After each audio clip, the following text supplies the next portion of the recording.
watching a very special edition here on WION. On the show tonight, we take you to Afghanistan. The southern Asian country continues to be in a precarious position. This is me, Sana Khan. Now, the withdrawal of international combat troops between 2011 and 14 left a fragile security environment and an ailing national economy. While the country struggles with baby steps towards normalcy and stability, terror continues to be one of the biggest roadblocks. Just recently, the Islamic State Khorasan faction claimed it had captured Tora Bora, a mountain hideout in Afghanistan once used by Osama bin Laden. But the Taliban dismissed the claim, saying they were still in control of the cave complex. One thing is clear, in the battle for supremacy between the Taliban and the Islamic State, Afghanistan has everything to lose. And that's why it is important to understand the unfolding situation there right now. WION's Daniele Pagani is on assignment in Afghanistan to bring us ground reports on the security situation, how people are coping with it, and their hope for a better and more secure future. Will that be possible? Take a look.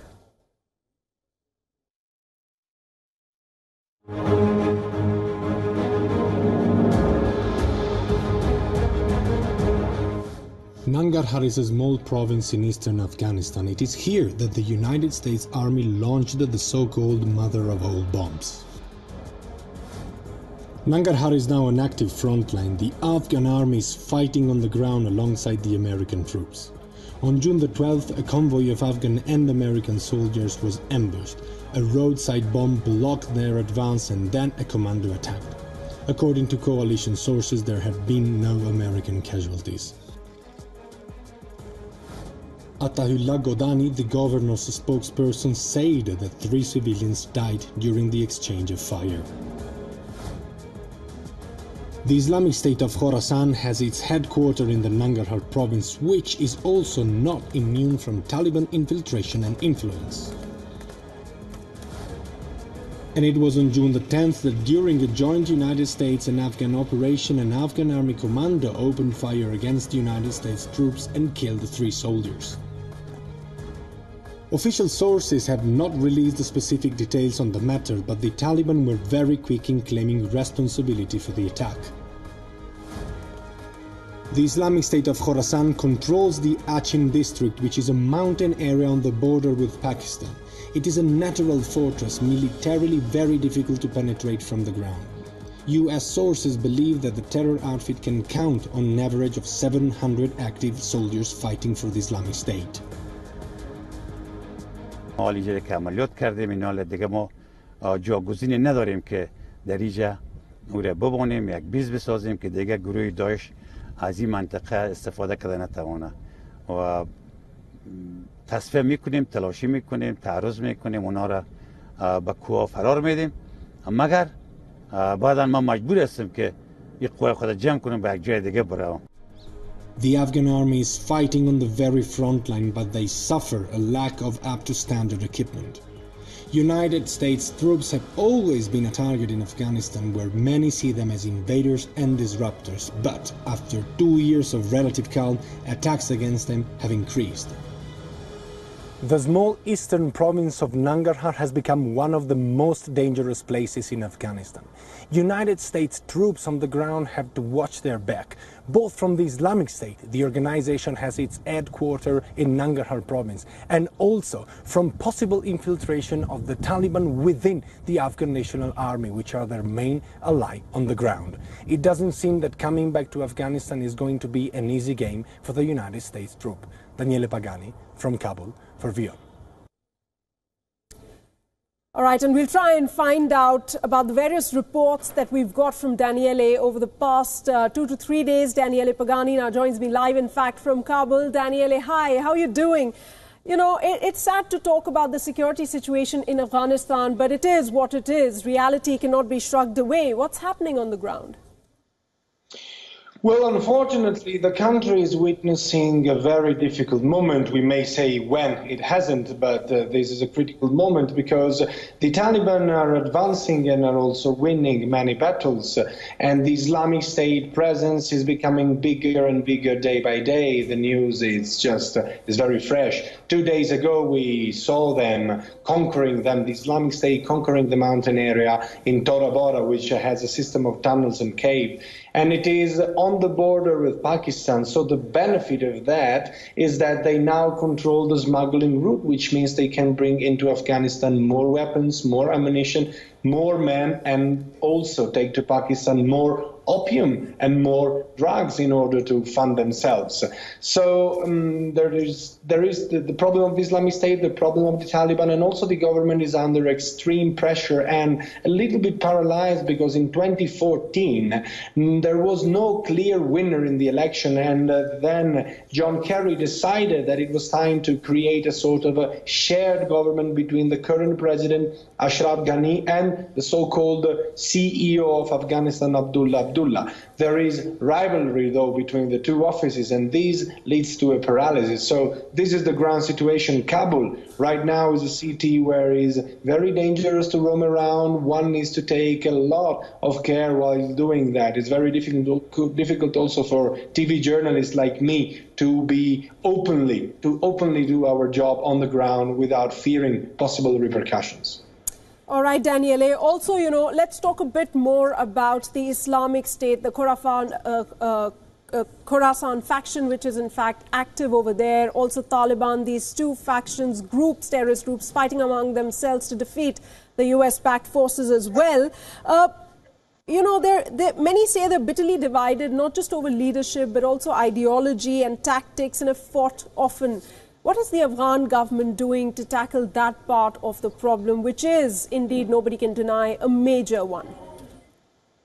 Well, unfortunately, I have to say that the only solution that right now the Afghan government, which is backed by the United States of America, is carrying forward, is trying to militarily win the war. I am afraid that I have to say that probably there is no military solution for Afghanistan. The only way to bring peace back in a country which has suffered the last 15 years of continuous conflict is to sit down, open a negotiation table. I know it's difficult and it's controversial, but it's possible. We see that 15 years, different Afghan governments, right, 100,000 troops reached the country and nothing happened. It is a stalemate. Well, stalemate it's even too general. The Afghan army and the American army and the coalition forces are actually losing terrain in Afghanistan. Right, Daniele, lots more to talk about the reports that you filed, your experiences there, and what's the ground situation. Do stay with me. We talk about the Islamic State group now that captured parts of the remote mountainous area of Tora Bora region on Tuesday night from the Taliban. Reports coming just days after heavy fighting with Afghan Taliban and pro-government militia was reported. And this is being seen as a significant strategic and symbolic victory for the extremists. Daniele Pagani went out and filed this report.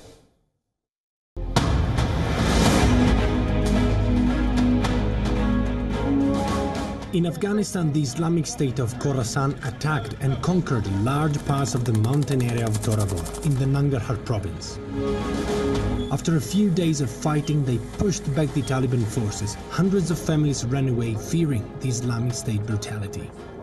Then the Taliban reached to IS leaders in Nangarhar to convince them to pledge allegiance to Taliban. But that didn't happen, actually. And then the Taliban deployed a large number of fighters to go and to fight against IS in Nangarhar and to prevent them from expanding their influence all over the province. But this fighting or ongoing fighting is not new. It has been happening in the past, and it will continue for the future as well. President Ashraf Ghani ordered the army to start the offensive against the Islamic State stronghold as soon as possible. Tora Bora is a strategic place. It is a system of interconnected bunkers located in a mountain area. It is a natural fortress, militarily nearly impossible to penetrate from the ground. The Afghan Islamic State already controlled parts of the Nangarhar province, but now they are solidly positioned on the border with Pakistan. This means they control many smuggling trails and they can bring into Afghanistan more weapons, more ammunition, more explosives that they can buy on the Pakistani black market. It is definitely a hard blow for Afghanistan, a country which is currently facing security challenges coming from every front. Tora Bora has a strong symbolic value. It was once Al-Qaeda's headquarters in Afghanistan. This new victory could convince young disillusioned Taliban to join the Islamic State. And this could become a problem for the entire South Asia. Unlike the Taliban, the Islamic State plan is to cross Afghanistan's border in order to establish a caliphate over the region. The security situation in Afghanistan is plummeting day by day. The government is very fragile and under extreme pressure. The Taliban keep advancing, and now the Islamic State managed to conquer the mountains of Tora Bora on the border with Pakistan, strengthening their position in the country. But a strong Islamic State in Afghanistan needs to worry the entire South Asia, where the terrorist organization wants to implement a big caliphate, and it's ready to bring more violence, more attacks and more terror in all the countries. Daniele Pagani for WION from Kabul. All right, in fact, Daniele, coming back to you. Now, two things over here. Tell us, what is the strategic significance of this region of Tora Bora? And secondly, what are your sources telling you about this fight for supremacy between the Taliban and the Islamic State group over there? Who has the upper hand?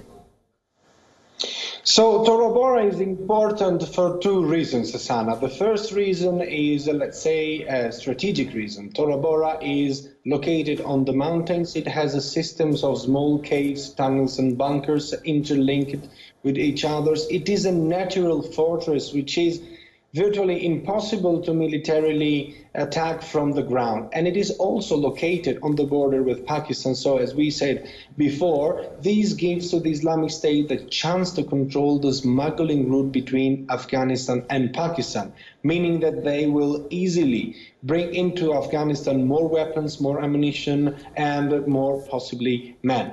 The second important reason is a symbolic reason. So Tora Bora is kind of the symbol of the Al-Qaeda resistance against the United States invasion. So it's part of the narrative of Al-Qaeda and the Islamic State of resisting against foreign invaders, trying to subjugate the so-called jihadis and those who fight according to their deviate mentality for the only possible interpretation of Islam. So these are the two ways. When it comes to the infighting between the Taliban and the Islamic State, well, this in Afghanistan at least, it's not a new scenario. It has been going on for the past 2 years, as Mr. Obaid Ali, who leads the Afghan Analysis Network, said correctly. In 2014, the Taliban asked the Islamic State to pledge allegiance, to subjugate it. Didn't happen. So the problem is that the Islamic State right now are kind of attracting many young fighters who are disillusioned,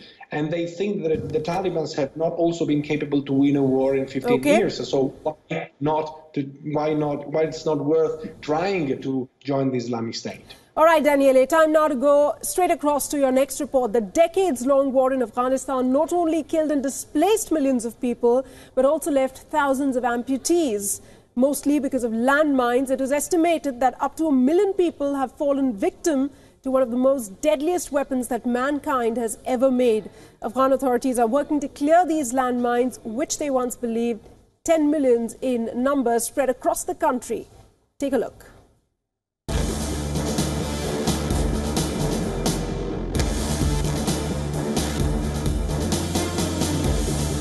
Landmines are a contemporary curse. Perhaps one of the most dangerous and coward weapons men have ever made. These instruments of death have a life of their own. When wars get over, soldiers go back to their houses, but landmines stay for months, years, decades, and they never stop killing innocent lives. Afghanistan has seen 4 decades of war. Every single army or insurgent group who crossed this land abandoned landmines. These mines actually was imported to Afghanistan during different stages of war, during Russian occupation and during internal civil war in Afghanistan. There are different type of mines was imported. Chinese mines, Indian mines, Russian mines. Most of the mines are Russian. But the country refused to passively watch its people blow up and started, with the United Nations support, the largest mine action program in the world. The Mines Detection Center, or MDC, is the major actor on the ground. At the beginning, everybody was thinking that 2 or 3 generations will fight against mine. But fortunately, the mine action program in Afghanistan, which consists of national and international NGOs, they were succeeded to clear mines in Afghanistan. In the last 30 years, local and international deminers found and deactivated 2 million landmines, clearing nearly 75% of the entire country. This is one of Afghanistan's success stories, but the risk is not over. The United Nations say that every month 147 people die or lose their limbs stepping on landmines. This man, once a soldier, is one of the survivors. India is one of the largest landmines producer in the world and used to sell mines who ended up in Afghanistan. But it seems that now things have changed. India sent during Soviet occupation, there are a lot of Indian mines in those days.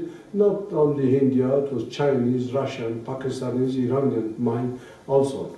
But during the recent years, we have no witness or evidence of any explosive coming from India.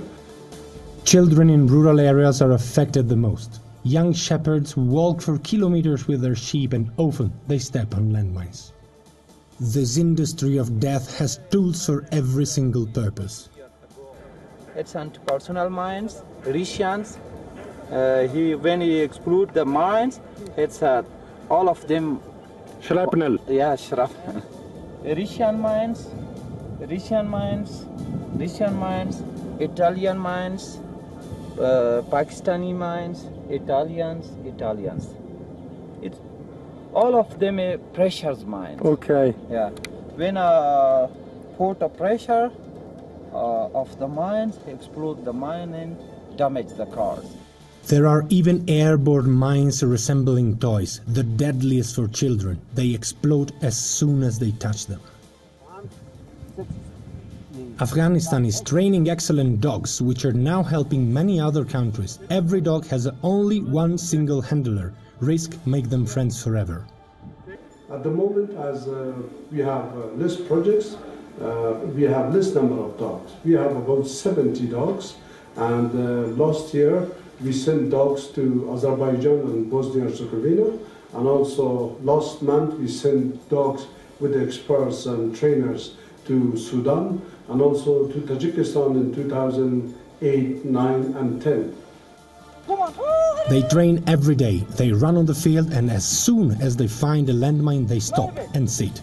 Then deminers start their job. They isolate the area, localize the mine, they excavate it without removing it, and when they have cleared the entire place, they blow all the mines.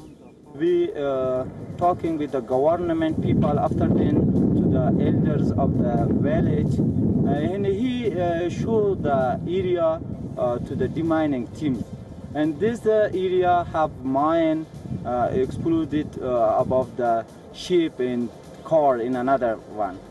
These dogs are also trained to identify improvised explosive devices, or IEDs, which are often placed underneath vehicles. But this is a main problem in Afghanistan right now, even more than previous mines and previous UXOs. So IEDs are very dangerous, and last week you saw that in Wazir Pagani happened, and also in other places like in Homs and in Jalalabad. IED problem is a main problem. But managing explosives is a risky job, and the staff on the ground is also prone to militant attacks, as it happens to this MDC team. The Afghan Mines Detection Center is an internationally renowned institution.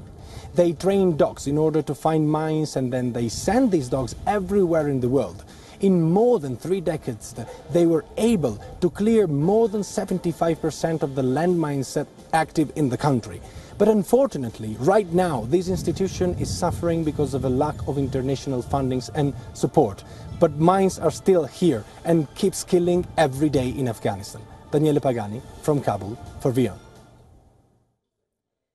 Well, Daniele, in your report, you're saying that it is a success story, but risks still continue to persist. Take us through what are those risks at this point as far as dealing with landmines is concerned. So the problem is that we still have 25% of the territory which is having old land. Furthermore, both the Taliban and the Islamic State are putting everywhere IEDs and landmines. So the problem that was already a problem. Afghanistan has an problem is that to access to air mine right now, because the organization working the deep mining project can only access the area once the area is cleared. So there is possible fighting on trees and active front line is impossible for them to clear the path. People leaving those areas, 40% of Afghanistan are the people are not empty spaces. They are full of people, kids, children, women, men, who keeps blowing up on these pressure landmines. All right, Daniele, we go off to our next report now. In the capital of Afghanistan, Kabul, an all-women television channel is fighting to give voices to the country's women. Zan TV aims at setting an example and reaching all the women of a country where they still live segregated within the domestic walls. Here's more. Afghanistan is no country for women, and it is not a stereotype. It takes just one day around the streets of Kabul to understand it. Shops, squares, markets, men dominate the entire public space. With thousands of cases a year, domestic violence is the norm. True, it happens also to find women working in NGOs, hospitals and government offices, but it is still an astonishing minority and mostly located in the big cities. Zan TV is a brave experiment, a TV channel thought for women by women. 60 brave ladies work here and are trying hard to change the country's mindset. Even some of the furniture is breaking stereotypes in Zan TV. This channel has been established to achieve more justice. We want a just society. We want the same rights as men. We want to be allowed to work together with our brothers to contribute in making our society more open-minded. Zan TV is the brainchild of the media entrepreneur Hamid Samara, who thought it was now time to start breaking gender barriers. And this project that we started at the first time in Afghanistan, that should have been more focused on the society problems that the women face to face on a daily basis. In the last 16 years, the international communities and also a lot of other NGOs, they did so many things for the women, but unfortunately nothing was sustainable. This is why these ideas come to our mind. We said, let's see if we can just make a TV, and it will be like a useful TV for the women that they can actually put their ability. Zan means woman. The channel aims at providing a chance to all those women who do not want to live in submission all their life. The large majority of women in Afghanistan are confined within their houses. They can leave the domestic walls only if a close male relative accompanies them. Women do not have a job. They have many problems in our society. When they are working in office, they often get harassed by men colleagues. We are trying to highlight these problems to show them to the people. Women have the ability to work outside. They are not made to stay within four walls. They can go out, they have to work with their brothers and show them their abilities. We can work out of our house.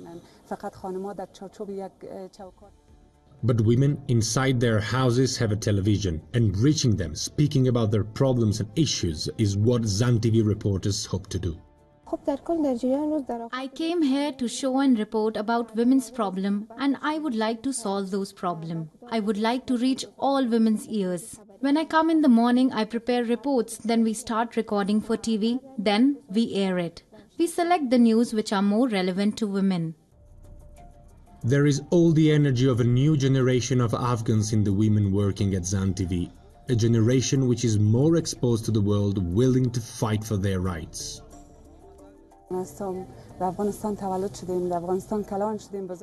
Afghanistan is my homeland and I respect it. But beside this, I know that we have to build it by ourselves. We have to work a lot. We have faced discrimination against each other. Our problem is discrimination between genders, tribes, ethnic groups. We must put all of this behind and think more about how to build our homeland. The road is steep and long though. Zan TV needs investors to win its space in a crowded media arena. But the real challenge perhaps is to cross Kabul's boundaries. The Afghan aspirational educated middle class is mainly an urban phenomenon with a very little footprint in a rural country still made of villages and ruled by old traditions. It is the first time in the history of the country that many young women gather in order to understand what is going on in their own country and to deliver news to a large audience. This is undeniably a sign of how times are changing in Afghanistan, where a young generation is becoming more and more open and aspirational. Daniele Pagani from Kabul for WION. Well, Daniele, amidst all the talk of terror and instability, this is so refreshing. What drives these women? Well, Afghanistan is not a single country totally at war. As we can all imagine, there are normal people who are willing to leave behind all this conflict. And these women are part of those people. And look, Afghanistan has a problem when it comes to genders. Obviously, the women are very much discriminated. And these young generation who's more exposed, who is exposed thanks to internet, thanks to smartphone, it's willing to break these boundaries and it's willing to kind of reach the women and to tell them, look, it is time that we can raise our voice, we can work, we can get out of the domestic wars. Absolutely. In fact, as you also talk about, the challenges are many, but at least it's a start and a good one at that. It brings hope, a message of hope as well. Daniele, thanks so much for joining us there. With that, we end our special broadcast, Reporter's Take, getting you all the ground stories from Afghanistan. We'll keep coming back with more ground reports. Thanks so much for tuning in for now.